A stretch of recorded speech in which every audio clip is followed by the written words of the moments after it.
BJP ने सोमवार को बिहार सरकार में मंत्री और 5 बार के विधायक नितिन नवीन को पार्टी का राष्ट्रीय कार्यकारी अध्यक्ष नियुक्त कर चौंकाने वाला कदम उठाया है। दिलचस्प बात यह है कि बीजेपी के संविधान में कार्यकारी अध्यक्ष का कोई प्रावधान नहीं है। ये पद पहली बार जून 2019 में तब बनाया गया था जब अमित शाह मोदी सरकार में गृह मंत्री बने और उनकी सहायता के लिए जेपी नड्डा को कार्यकारी अध्यक्ष नियुक्त किया गया था। नड्डा करीब 6 महीने तक इस पद पर रहे और 20 जून 2020 को औपचारिक रूप से राष्ट्रीय अध्यक्ष बने। अब वही फॉर्मूला दोहराया गया है। सवाल उठता है कि नितिन नवीन को कार्यकारी अध्यक्ष क्यों बनाया गया है, सीधे राष्ट्रीय अध्यक्ष क्यों नहीं। आपको बता दें कि जैसे ही बीजेपी के नए कार्यकारी अध्यक्ष नितिन नवीन दिल्ली हेडक्वार्टर पहुंचे, अमित शाह और जेपी नड्डा ने किया उनका स्वागत और साथ ही समर्थकों ने गमछा लहराया और उनका पीएम मोदी अंदाज में स्वागत किया। बीजेपी नेताओं के मुताबिक ये एक अंतरिम व्यवस्था है। आज शाम से खरमास शुरू हो रहा है जो 14 जनवरी मकर संक्रांति तक चलेगा। इस अवधि में कोई शुभ कार्य नहीं होता, इसलिए पार्टी ने उससे पहले ही नितिन नवीन की नियुक्ति कर दी। राष्ट्रीय अध्यक्ष का चुनाव 14 जनवरी के बाद होने की संभावना है। बीजेपी संविधान के अनुसार राष्ट्रीय अध्यक्ष के चुनाव के लिए कम से कम 50% राज्यों में संगठन चुनाव पूरे होने चाहिए। अभी तक 37 राज्य केंद्र शासित प्रदेशों में से 30 में से चुनाव संपन्न हो चुके हैं। जल्द ही यूपी में भी चुनाव हो जाएंगे। उसके बाद राष्ट्रीय अध्यक्ष का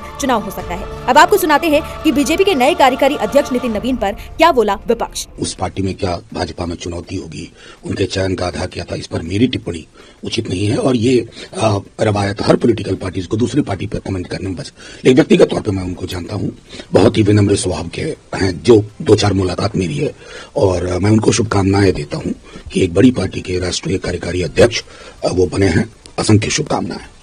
ये बीजेपी का, भारतीय जनता पार्टी का आंतरिक मामला है, लेकिन चूंकि श्री नितिन नवीन जी बिहार की माटी के लाल हैं, बिहार सरकार में माननीय मंत्री हैं, तो एक बिहारी होने के नाते हम उनको ढेर सारी बधाई देते हैं, उनके लिए मंगल कामनाएं करते हैं। नितिन नवीन जी सरल और सौम्य स्वभाव के लिए जाने जाते हैं, कर्मठ कार्यकर्ता, ऊर्जावान कार्यकर्ता रहे हैं, मिलनसार व्यक्ति हैं, सब लोगों से उनका संबंध रहता है और एक कार्यकर्ता के रूप में उन्होंने अपने काबिलियत के दम पर विधायक और सरकार बिहार में मंत्री के रूप में और एक राष्ट्रीय कार्यकारी अध्यक्ष के रूप में अपनी जगह बनाई है। ये खुशी का बात है, ये खुशी की बात है बिहार के लोगों के लिए। हम उनको ढेर सारी बधाई देते हैं। अच्छा, क्या लगता है भाजपा कहीं ना कहीं अपने वादों पर और दावों पर खड़ी उतरी है कि वो किसी को भी चुन लेती है, अपनी पार्टी देखिए, ये देती है, परिवारवाद को नहीं देखती है। किसी भी दल के कार्यकर्ताओं के लिए खुशी की बात होती है जब कोई कार्यकर्ता को कोई सम्मान मिलता है और नितिन नवीन जी को मैं व्यक्तिगत रूप से जानता हूं। नितिन नवीन जी जैसे व्यक्ति का राष्ट्रीय कार्यकारी अध्यक्ष के रूप में चयन होना ये साबित करता है कि कार्यकर्ताओं को सम्मान मिला है और अभी तो चूंकि वो आज ही बने हैं, एक बिहारी है, तो बिहार की माटी का ताकत का एहसास सबको है। बिहार से पहली बार कोई राष्ट्रीय कार्यकारी अध्यक्ष के रूप में चयन किया गया है उनका। हम उनको आज बधाई और शुभकामनाएं देते हैं। आज यहीं तक उनको हम अभी कोई भी राजनीतिक प्रतिक्रिया देना उचित नहीं है। आज सिर्फ नितिन नवीन जी का दिन है, बिहार के लिए गर्व की बात है। उनको बहुत बहुत बधाई और शुभकामनाएं। भारतीय जनता पार्टी पिछले काफी लंबे समय से अपने राष्ट्रीय अध्यक्ष का भी चयन नहीं कर पा रही है। अब कार्यकारी अध्यक्ष बनाया गया है।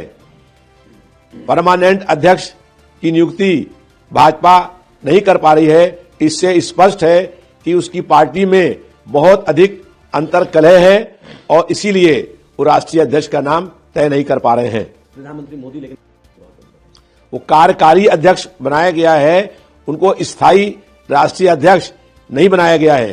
तो भारतीय जनता पार्टी में कार्यकारी अध्यक्ष की नियुक्ति क्यों की है, स्थायी अध्यक्ष की नियुक्ति क्यों नहीं करी, इससे स्पष्ट है कि भारतीय जनता पार्टी के अंदर आपस में बहुत खींचतान चल रही है। निश्चित रूप से आपने देखा होगा, अगर कांग्रेस पार्टी लोकतांत्रिक वैल्यूज में कितने विश्वास करती है, वो जिलाध्यक्ष के चयन के लिए भी रायशुमारी करती है। यहाँ तो 2 व्यक्ति जो है, हमने जो कहा वही सही। और इस प्रकार अमित शाह जी, मोदी ने जो न केवल मैंने कहा कि वो सरकार में भी लोकतांत्रिक मूल्यों पर विश्वास नहीं करते हैं, वो संगठन में भी नहीं करते, पिक एंड चूज की बात करें। ये अलग बात है कि मैं जरूर चाहूंगा, क्योंकि मेरे बिहार से वो हैं, मेरी शुभकामनाएं हैं, लेकिन साथ ही साथ मेरी ये भी सलाह है, जो संविधान है और संवैधानिक मूल्य है उसके प्रति वो निष्ठावान रहे, न कि मैंने ये कहा कि उन मूल्यों का वो अवहेलना करिए। मैं जरूर करना चाहूंगा, मेरी शुभकामनाएं हैं।